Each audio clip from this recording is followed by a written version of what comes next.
కేసులు వేధింపులు జరిగిన ప్రజా పోరాటాలు ఆపలేదు. నర అంతకులు పీకలు కోస్తున్న పసుపు సైనికులు జెండా వదలలేదు.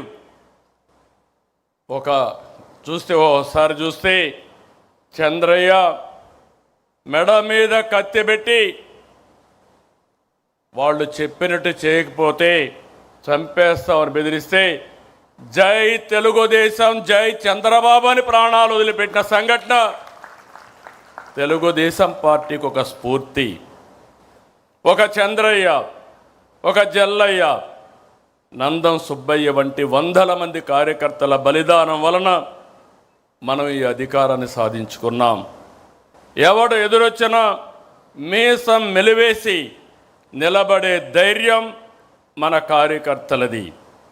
ఎన్టీఆర్ గవర్నమెంట్ని అప్రజాస్వామ్యంగా డిస్మిస్ చేసి అది ఒక చరిత్ర. 30 రోజులు తెలుగుదేశం పార్టీ నాయకులు ఉద్యమ సారథులయ్యారు. ప్రజా చైతన్యంతో ప్రజా జీవనాన్ని స్తంభింపజేశారు. భారతదేశ చరిత్రలో అది ఒకే సంఘటన. తిరిగి నందమూరి తారక రామారావు గారిని ముఖ్యమంత్రి చేసిన సంఘటన అది ఒక చరిత్ర. ఆక్రమంగా నన్ను జైల్లో పెట్టారు. లోకేష్ యుగళాన్ని అడ్డుకున్నారు. ఈ వేదిక మీద ఉన్న చాలామందిపై అరెస్టులు చేశారు. బాధితులనే నిందితులుగా చేశారు. అయినా ఏ కార్యకర్త నాయకుడు తల వంచలేదు, వెనకడుగు వేయలేదు, పోరాటాలు ఆపలేదు. ప్రజాస్వామ్యం కోసం, ప్రజల కోసం నిలబడ్డాం. అందుకే 2024 ఇంత మునుపు కూడా అనేక సార్లు పొత్తులు పెట్టుకున్నాం.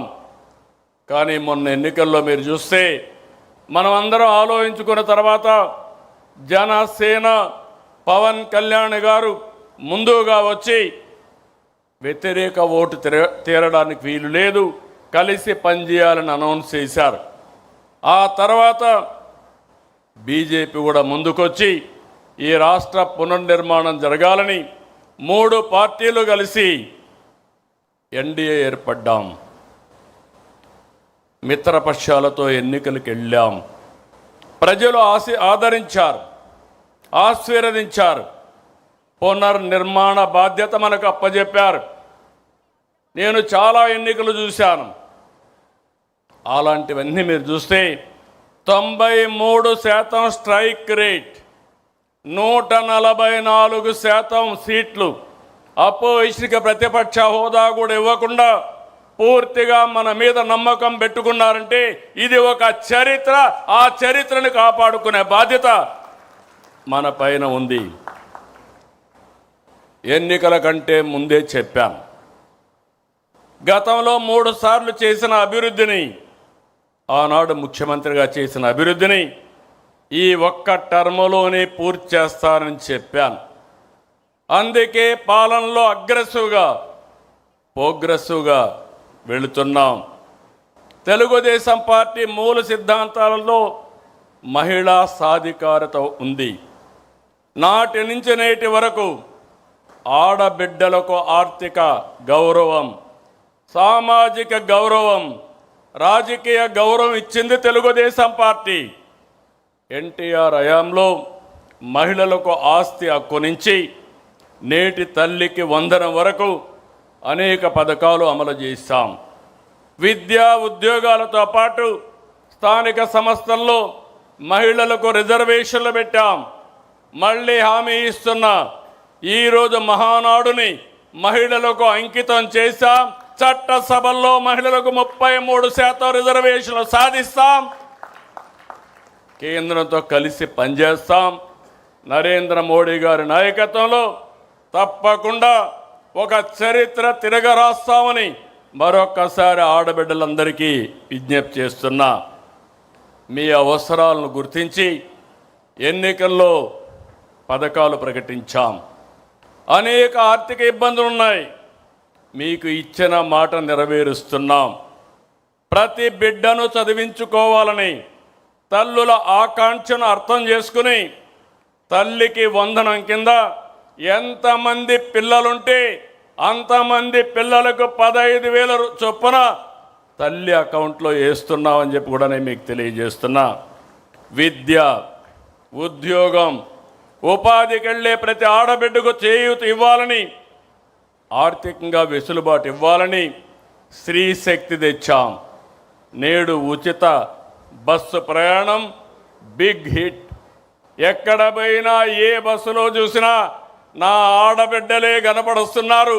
వాళ్ళను చూస్తే నాకు ఎక్కడా లేనటువంటి సంతోషాన్ని ఇస్తా ఉందని చెప్పి కూడా నేను మీకు తెలియజేస్తున్నా. మహిళల వంటింటి కష్టాలు తగ్గించేందుకు నాడు గ్యాస్ కనెక్షన్ ఉచితంగా ఇచ్చాం. నేడు ఉచితంగా 3 సిలిండర్లు సంవత్సరానికి ఇస్తున్నాం. 1,00,000 మంది మహిళలను పారిశ్రామికవేత్తలను చేశాం. మరో 5 లక్షల మంది లక్ష్యంగా పెట్టుకున్నాం. స్వయం ఏపీతో బ్రాండింగ్ కూడా చేస్తున్నాం. మహిళల రక్షణకు అత్యంత ప్రాధాన్యత ఇస్తున్నాం.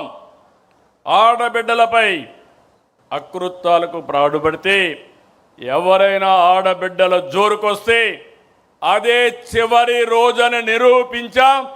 కంటిన్యూ కూడా చేస్తాం. గంజాయి, డ్రగ్స్పై అత్యంత కఠినంగా ఉన్నాం. సోషల్ సైకోల తాట తీసి మహిళల ఆత్మగౌరవాన్ని కాపాడుతాం, నిలబెట్టుకుంటాం.